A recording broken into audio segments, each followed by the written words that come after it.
A few weeks ago, as I was walking through LaGuardia Airport, I saw this pod-looking thing. It was almost like one of those photo booths, but as I drew closer, I realized it was a mini lactation room, a nursing pod, a breastfeeding station. I remember thinking, okay, here we go, 21st century. That's very cool.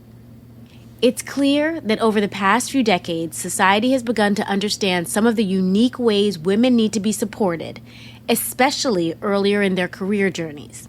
For example, many organizations now have dedicated spaces, lactation rooms, for employees who need to use them when they're breastfeeding. But what about later in a woman's career journey? What are the unique needs we haven't yet taken into consideration that could dramatically impact a woman's work life?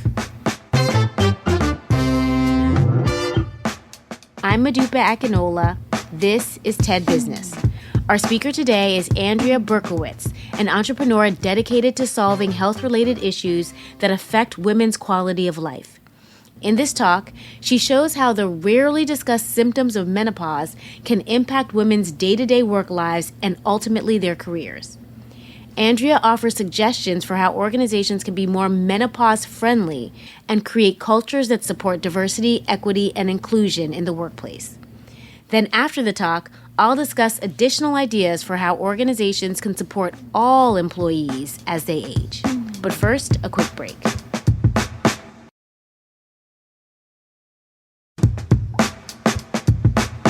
Of America's 500 largest companies, only 41 have female CEOs. And if you look at other countries, the data is similar and in some cases worse. And of course, there are a number of factors contributing to global gender inequity in the workplace, but I believe that there is one factor often under-recognized, and that's menopause. So what do I mean? Many women will rise into senior positions of leadership in their 40s or their 50s. The average age of a CEO is mid-50s. Perimenopause, or the transition into menopause, generally occurs also between 45 and 55. And this is where the symptoms really start, and it can last up to 10 years. So just as a woman is stepping up, taking the reins, earning at her highest potential, her body can feel like it's betraying her. Now, for anyone who doesn't know, which turns out to be many of us, for me, I had my first conversation with my own mother about menopause in the last few years. It's a big deal.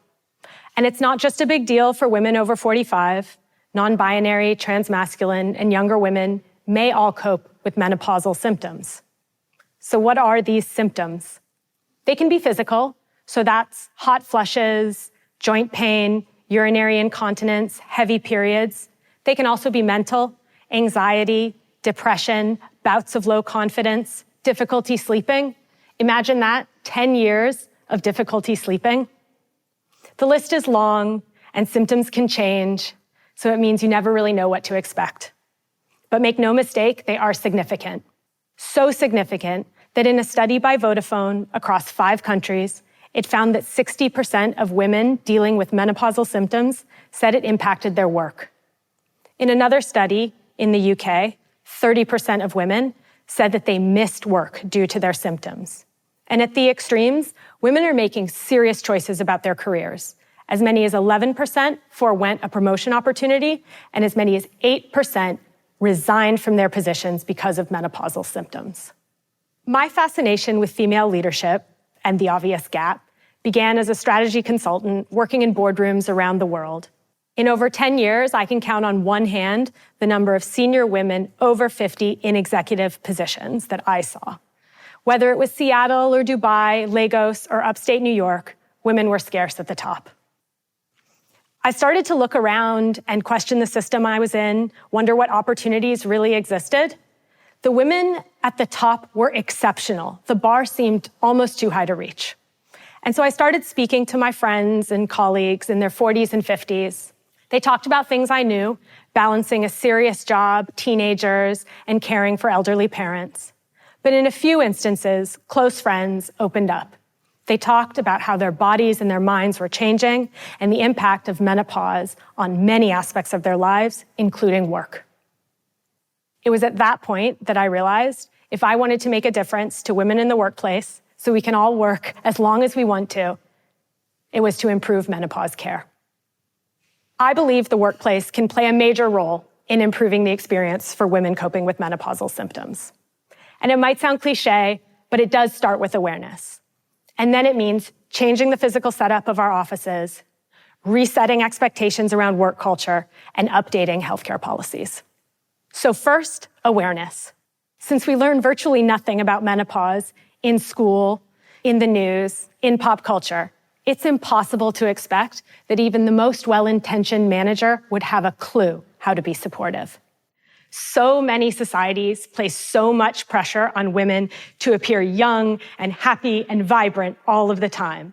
All that effort put towards pretending that you're not going through a natural process of aging is a complete waste of time.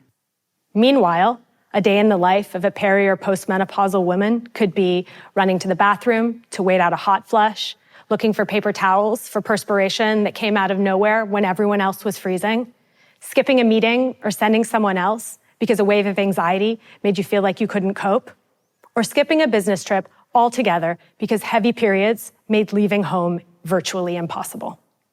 One way to raise awareness is to bring the discussion right into the workplace. Many companies already offer training programs on things like diversity and inclusion, anti-harassment, conversations on mental health, or parental leave. Let's normalize conversation on menopause, inviting people of all genders and all ages to understand what's happening in this natural process of aging so people can learn how to be supportive. Next is the physical setup and expectations around work culture. For example, open plan offices are a disaster for so many reasons. Not being able to control the temperature, having no doors to close when you're having a hot flush or need a moment to regroup. And of course, you can't change an entire floor plan overnight, but there probably are some things you can do, whether that's desk fans, availability of period products, letting someone move their desk from closest to the radiator, or having a few rooms with a few doors that you can close if you need a moment to regroup, are all good ideas. In situations where women wear uniforms at work, updating the cut to a thinner fabric, making it more breathable, or even sweat wicking can make a huge difference to a woman's comfort, as well as having a few extra around if a quick change is required during the day. For employees who can work remotely, you can make it easier by giving examples of things to say to a manager when symptoms are out of control. For example, I'm having a really tough day due to my symptoms, and it's making it difficult for me to perform at my best in the office. In cases where that's not possible, being able to say things like, I need to take a few more frequent breaks today rather than one long break, or, hold on a second, I'm having a hot flush. I truly believe that more openness about this topic, as well as leniency from an office around scheduling or more frequent breaks, will make a huge difference to retaining women and getting them over that next promotion hurdle. And then there's healthcare, which is perhaps the most important. In many cases, a workplace will provide in part or in full healthcare to its employees, so there's an opportunity to include menopause directly. It can benefit a woman to have access to real information about what treatment options are available and what doctors or specialists she may want to see, whether that's gynecologists, endocrinologists, pelvic floor physios, or talk therapists. Menopause is a highly complex and individualized situation, and having access to high-quality healthcare providers that can talk you through your treatment options and help you figure out what you want to do is critical. In many cases, insurance does cover this, or national health systems do have this available, but it can be hard to navigate, and all of the symptoms make finding the right doctor time-consuming and energy-draining. Just as we have healthcare resources for what to expect when you're having a child and how to be a great parent, we need better healthcare resources for what to expect in perimenopause and support through the entire transition. Every workplace is different, and not all companies will have the same approach to becoming menopause-friendly. But at the very least, increasing awareness and demonstrating some real empathy can be low cost. Just this year, we've heard several corporations make announcements about boosting female leadership at the top, and that's great. And it will take a lot of coordinated efforts to get there. But what's the first step? Getting serious about menopause. Thank you.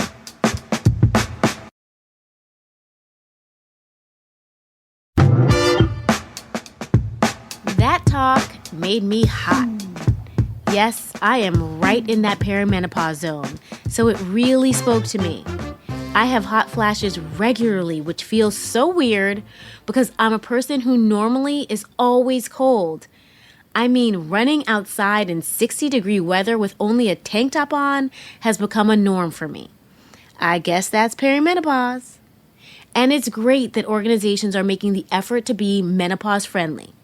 But menopause is just one aspect of an employee's journey in their 40s, 50s, and beyond. What are some other ways we can support all employees, men and women, as they age? I've been really surprised talking to my friends in this age group as I've noticed how different our approaches are to health-related dynamics.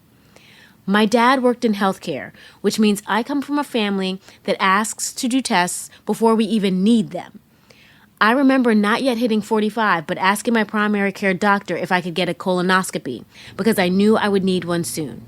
Same with mammograms. Same with any type of tests I could get. Come to find out, most of my friends don't do this, and many even delay or disregard tests they should be having.